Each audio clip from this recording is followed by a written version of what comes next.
Hello and welcome to Mind Review. I am Sakshi Kaushik, and in today's video we are going to talk all about Sigmund Freud. So Hanji, Sigmund Freud, a very renowned personality of psychology, जिनके बारे में हम आज की video में बात करने वाले हैं, all about Sigmund Freud, उनकी biography and when was he born, what were his life experiences and everything about him. So excited? Let us get started and talk about Sigmund Freud. So first of all, we'll be talking about the early years of Sigmund Freud. He was born on 6th May 1856. So this is something that you should be knowing, that he was born on 6th May 1856 in a place called Moravia. Right? And who was he? He was the firstborn child of Jacob and Amalie. So Jacob was basically the father of Sigmund Freud and Amalie was the mother of Sigmund Freud. So he was the firstborn child. However, he was already having two half siblings from his father's previous marriage. So this statement basically states that Amalie was not the first wife of Jacob, rather she was the third wife of Jacob, and Jacob and Amalie's first child was Sigmund Freud. However, Sigmund Freud was also having two half siblings, that means his step brothers he was having from his father's previous marriage. Now then, Sigmund Freud had 7 other siblings within 10 years. That means Jacob and Amalie had 7 other children also within 10 years. But through all of these things, even though their parents had 7 other children, yet Freud remained the favorite of his young mother. Now why are we saying young mother? Because in comparison to Jacob, Amalie was quite young. She was just 20 years of age when Jacob was of around 40 or 50 years. Right? So Freud was somebody who remained as the favorite child of Amalie, and this many people suggest that because Freud remained as the favorite child of Amalie, therefore he was lifelong confident upon himself. Right? So that contributed to his lifelong confidence. Then he did not have a close friendship with any of his siblings, rather he had a warm, indulgent relationship with his mother. So this is very clear that even though he was having 7 siblings plus 2 half siblings, yet there was no sibling with whom he had any kind of close friendship. Instead, whatever good relation he shared was with his mother. So this is something about the early years of Freud. I hope you all understand this. Now we move on to the impact of Freud's psychic development. So here what we are going to talk about is that there happened a very serious incident which had a serious impact on Freud's psychic development. Now what the incident was basically, when Freud was about a year and a half old, so he was just 1.5 years old when his mother gave birth to the second son, that was the first sibling of Freud and second son of Jacob and Amalie. The name of that son was Julius, right? Now when his mother gave birth to Julius, Freud was filled with hostility towards his younger brother. So most of the times we observe this in our day-to-day lives also, that whenever a child has a sibling born, they have certain hostility towards them or certain, feelings of hostility towards their siblings when they are just newborn. So similarly, Freud was also filled with hostility towards this younger brother Julius, and he harbored an unconscious wish for his death. So unconsciously, somewhere in Freud's mind, he was always thinking and imagining and wishing for Julius's death, that is his younger brother's death. And finally, Julius died at 6 months of age. And when Julius died at 6 months of age, then Sigmund was left with feelings of guilt. So very much, of course, thing is this, that since he was also imagining for his death and finally Julius died, so Sigmund Freud was left with a lot of feeling of guilt within, and he thought that he was the reason of his brother's death, right? But however, when he reached the middle age, right, this was very young Freud we are talking about, but when he eventually reached the middle age, then he began to understand that whatever his wish was, that wish was not responsible for his younger brother's death. Instead, it is actually where all the smaller siblings or the younger siblings or the elder siblings, they always have such feelings. So therefore, when he gave this explanation to himself, he actually was able to overcome the guilt that he was carrying of having caused his brother's death, right? So this incident is very important and also had a serious impact on Freud's psychic development. Next is, what did he initially study? Now this is also a point that is very important and we should understand, that is, what did Freud actually study? So from an early age, just focus on the first bullet point. From an early age, Freud exhibited a high level of intelligence. So from the very early age, Freud was highly intelligent, and he was highly intelligent, and even his parents, Amalie and Jacob, they also helped to foster his intelligence, that is, to enhance that intelligence. Now we also have certain instances from Freud's life which actually provide clues as to how his parents helped him to foster intelligence. One example that you can look at is that Freud's sisters, they were not allowed to practice the piano so that the noise does not disturb Freud's studies. So this is a very, very significant and important instance that shows that how his parents were so much concerned for Freud's studies that they stopped Freud's sisters to play the piano so that the noise of piano does not disturb Freud, right? And he was also given a room of his own. There was no other sibling who was given a room of their own, but it was only Freud who was given a room of his own where he spent most of his time, right? Then next, coming to the next bullet point, that is, Freud entered high school a year earlier than usual. So this was something that was predictable, that since he exhibited high levels of intelligence, so we usually see those children entering school a bit earlier because their parents think that they would be able to cope up, and this was something the case that Freud also experienced. He entered school earlier than usual, and he was also ahead of his classmates even though he was younger to them, right? So that again proves that he did have high level of intelligence. Also, he was already fluent in German and Hebrew. He also mastered in Latin, Greek, French and English in school, and taught himself Italian and Spanish. So this also suggests that he was having a high interest for languages, and he also know pretty well number of languages, right? And from the age of 8, he enjoyed reading Shakespeare in English, right? So this is something that is very intriguing, right? Most of us, even when we reach our adulthood, we fail to understand Shakespeare's poems or Shakespeare's plays because they are in Greek Gothic English, and very high intellect is required to understand that. But Sigmund Freud was somebody who enjoyed reading Shakespeare's in English right from the age of 8. So this is something about him that shows that he was having high level of intelligence. Another thing is, Freud had many interests, right? He was having interests in many fields. He was also having interest in literature.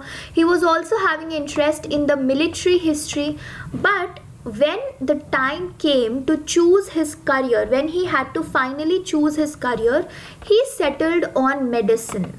He settled on studying medicine out of all the options that were available to Jews at that particular point of time, right? Now, even though he settled on medicine, but it was not that he wished to be a physician, right? Mostly we think that if somebody is studying medicine, they would ultimately become a doctor. physician. But Freud did not wish to be physician, yet he chose medicine. Now what was the reason behind that thing? Was because he believed that medical studies, they would lead to a career in scientific research. So Freud was basically interested in a sort of research only. So he believed that medical studies would lead to a career where he could carry out some kind of scientific research, and ultimately this scientific research might bring the fame that he always desired. So Freud was a person who always wanted the fame from everybody. Just see the third and the last bullet point, which very well proves that how greedy he was for fame. That is, from as early as adolescence, right? As early as adolescence, Freud literally dreamed of making a monumental discovery and achieving fame. So all of his ideas were centered around fame. He always wanted fame. So that is the reason, one of the reasons basically, why he chose medicines as his career. Now, this is a very important and a very interesting episode that is referred to as the cocaine episode, and I urge that all of you listen very carefully because this is an important one, right? So just focus on the first bullet point. So right now, in the previous slide, we discussed that he chose medicine. Now, while still in medical school, Freud also began to experiment with cocaine. Now, you must be thinking that cocaine is not something that is very easily available. Then how did he get access to it? So you must also remember that it is not the 21st century we are talking about. It is way back in 1800s and 1900s where we are talking about. So during that time, cocaine was very readily available to everybody, and also its harmful effects were not known, and that is one of the biggest reasons why it was available very readily. So therefore, while Sigmund Freud was in medical school, he began to experiment with cocaine.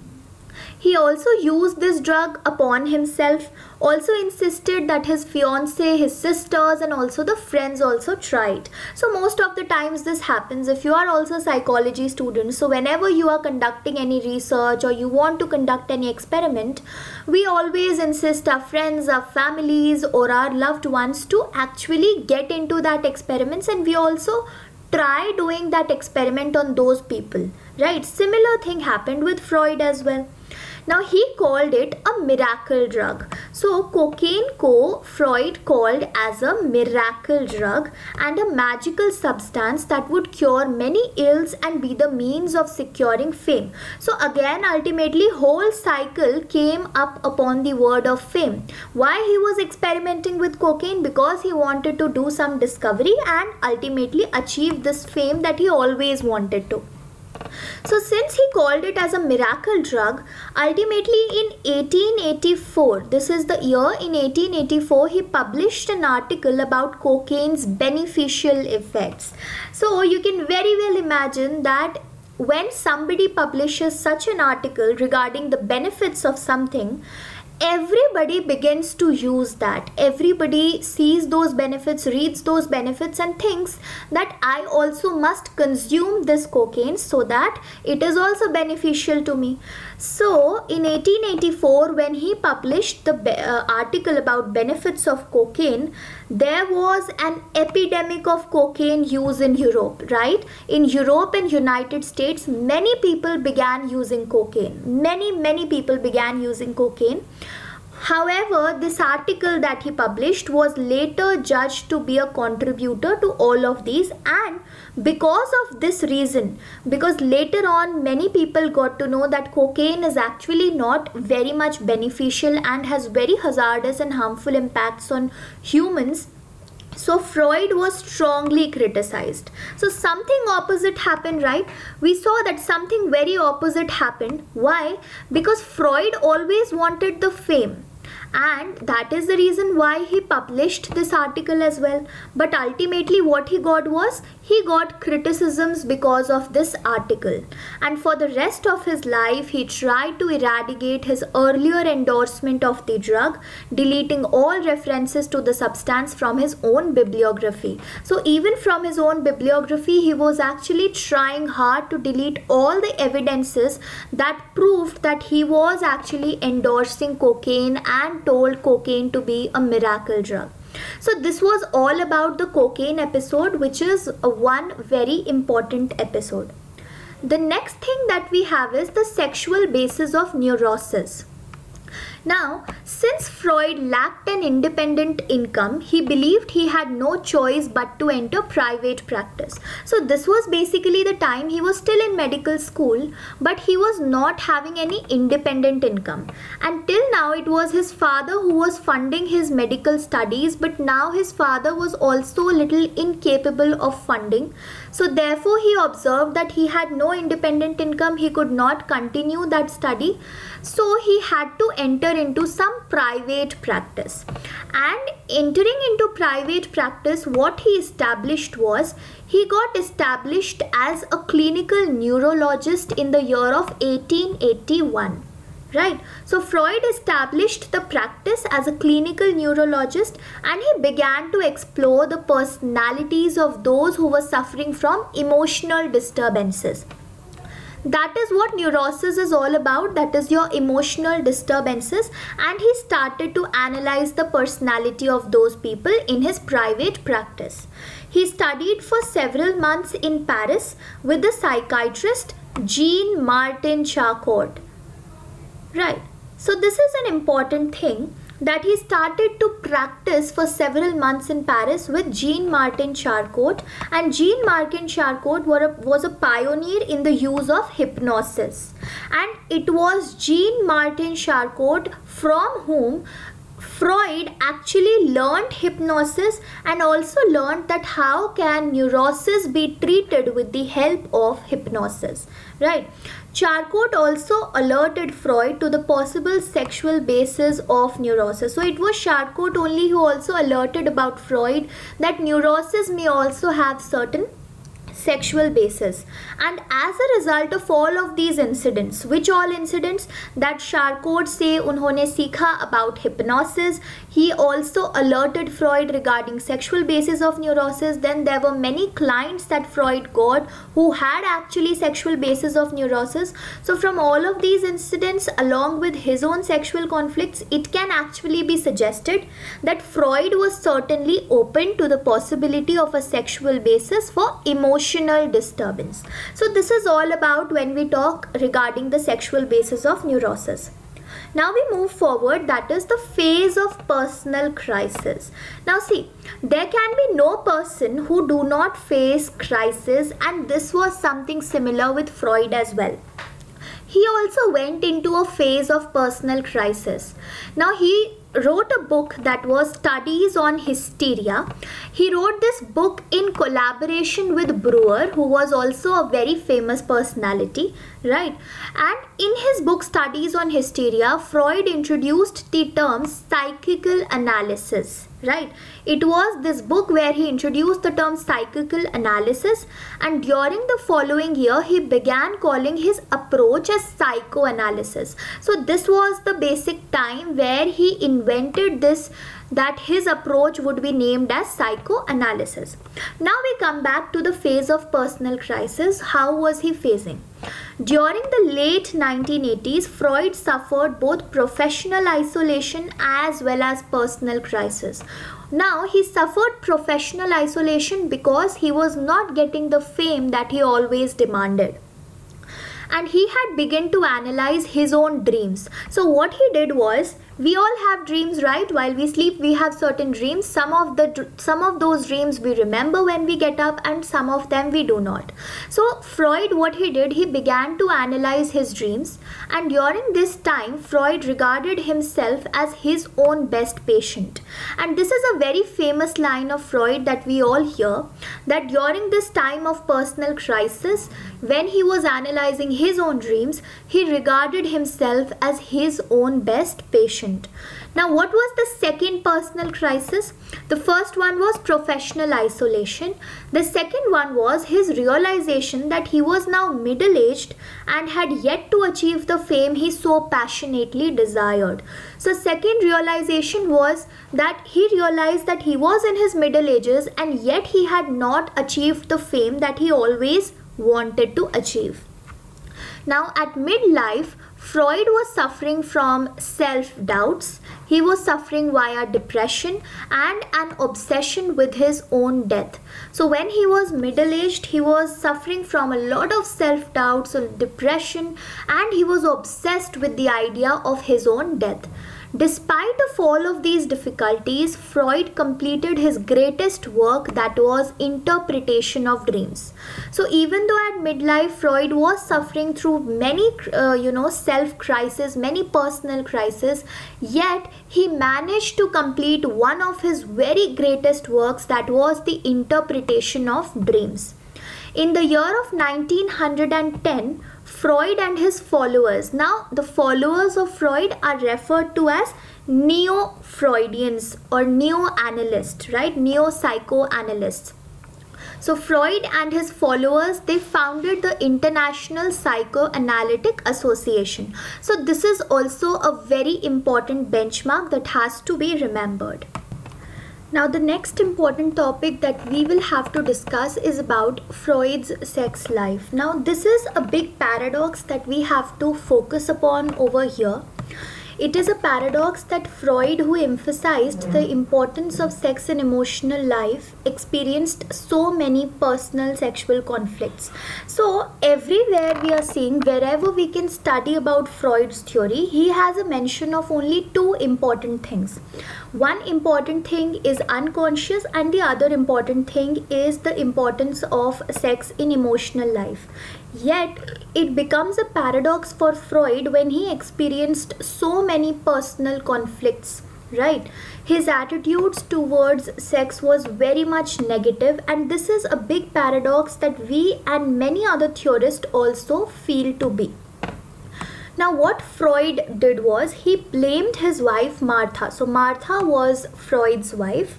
He blamed his wife Martha for the termination of his sex life, and for many years he had dreams involving his resentment toward her for forcing him to abandon sex. So right, as we talk about dreams, it is very important to mention right over here that Freud indulged in the interpretation of his own dreams, and that is the reason why he could actually having dreams and was seeing for many years and was blaming his wife Martha for the termination of his individual sex life. So he was at this point of time not accepting as his mistake, rather was blaming and putting up the mistake onto his wife.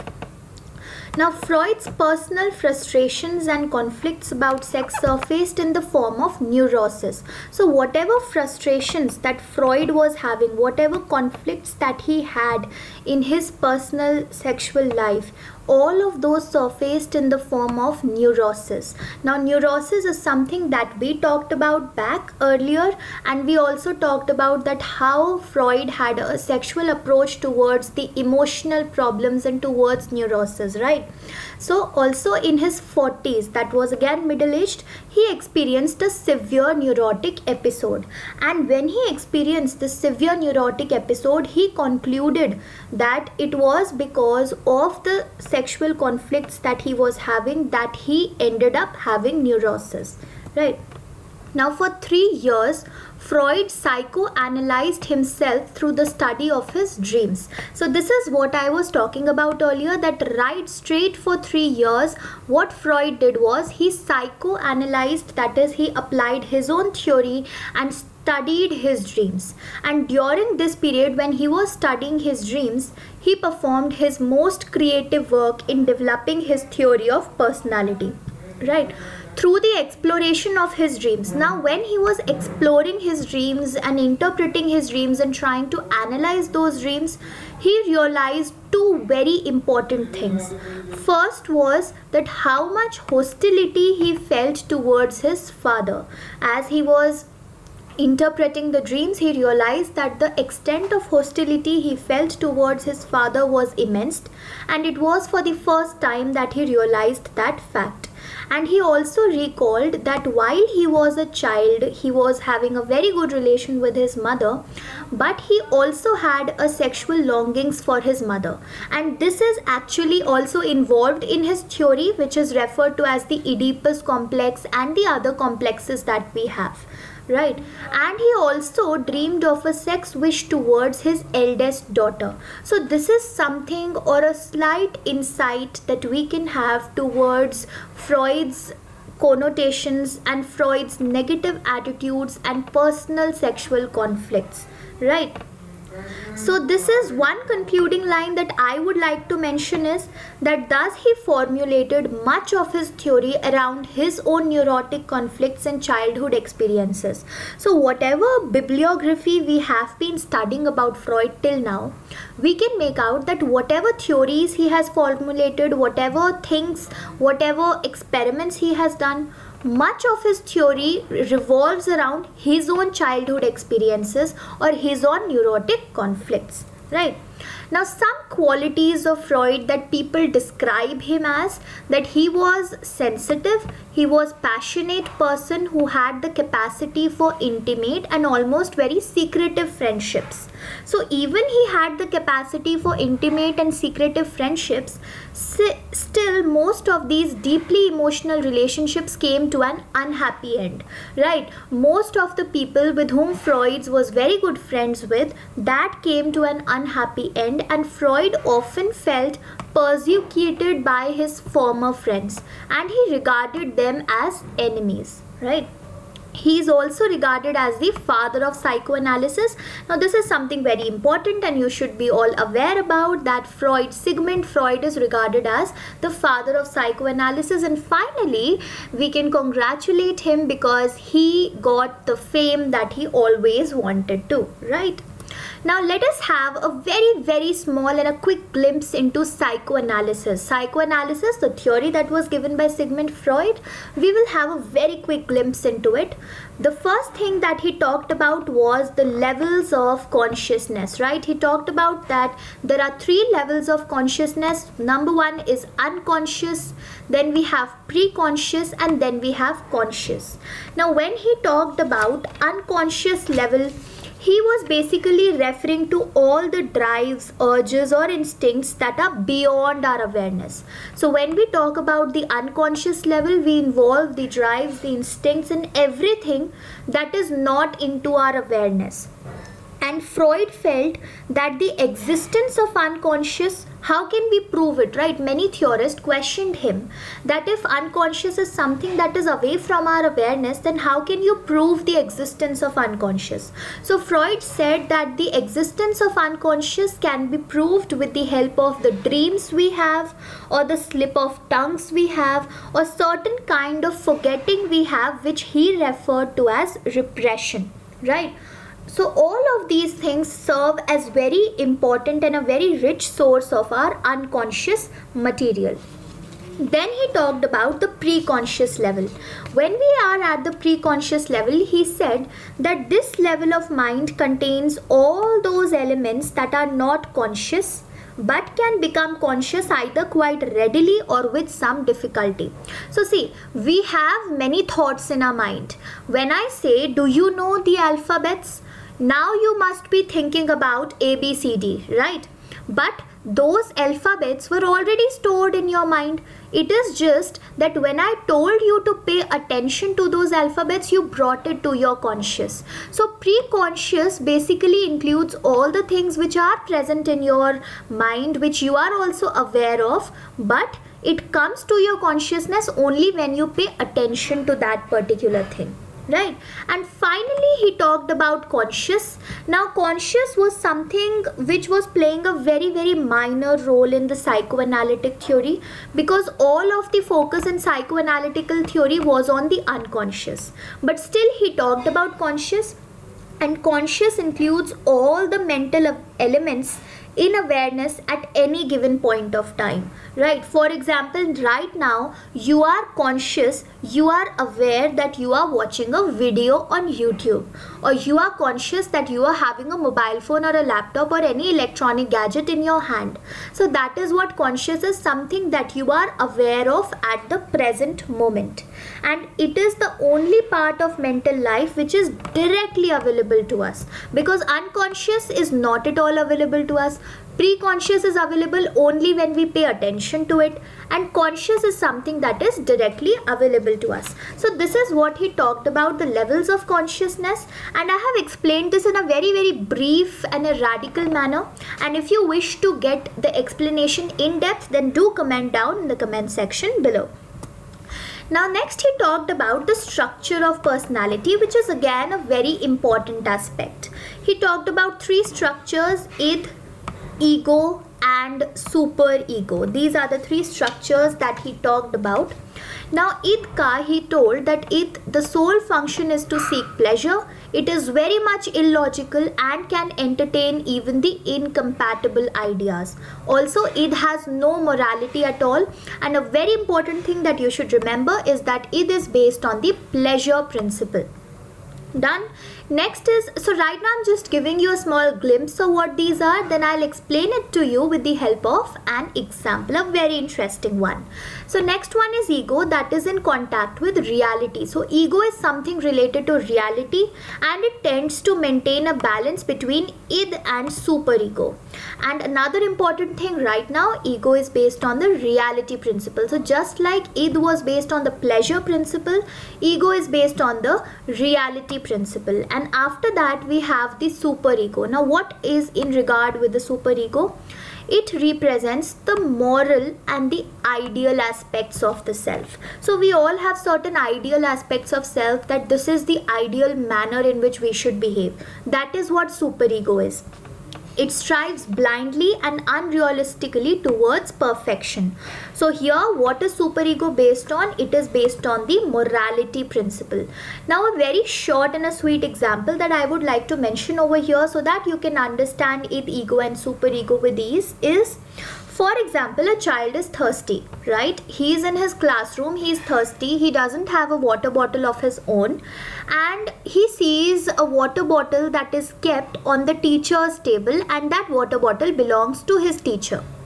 Now he is very thirsty, so if he goes according to his id, the child's id will actually tell him to simply go pick up the teacher's water bottle without even asking for her permission and drink the water from that water bottle. This is what the id will tell, because it is based on pleasure principle. He just wants to satisfy his need, that was the thirst. Done. Next was ego. Now what will his ego tell? Ego is something that wants to maintain a balance. So ego will actually ask him to take into consideration the consequences of directly going and taking the water bottle. So when he takes into consideration the consequences, he gets to know that he might get punished or that might look rude. So what he devises is that ego then tells this child to ask the teacher for her water bottle. So ego tells the child that it is good that you ask the teacher that may I take the water bottle because I am very thirsty. Right? So id was based on pleasure principle. We were not focusing upon anything except satisfying our own pleasure, that was thirst in case of this example. Ego is based on reality principle, where we are taking into consideration all the consequences that might happen, and we are doing something that can be managed, right? So in this case the child asked the permission. Then superego, which is very much based on the morality and the ideal aspect, would be that superego would guide the child to remain thirsty and may not ask for water at all. So superego is something that is based on morality principle, and superego will tell the child that you should not ask for water from the teacher because she is teaching right now, and it is very immoral to ask for teacher's water bottle, and therefore you should remain thirsty and not ask for water at all.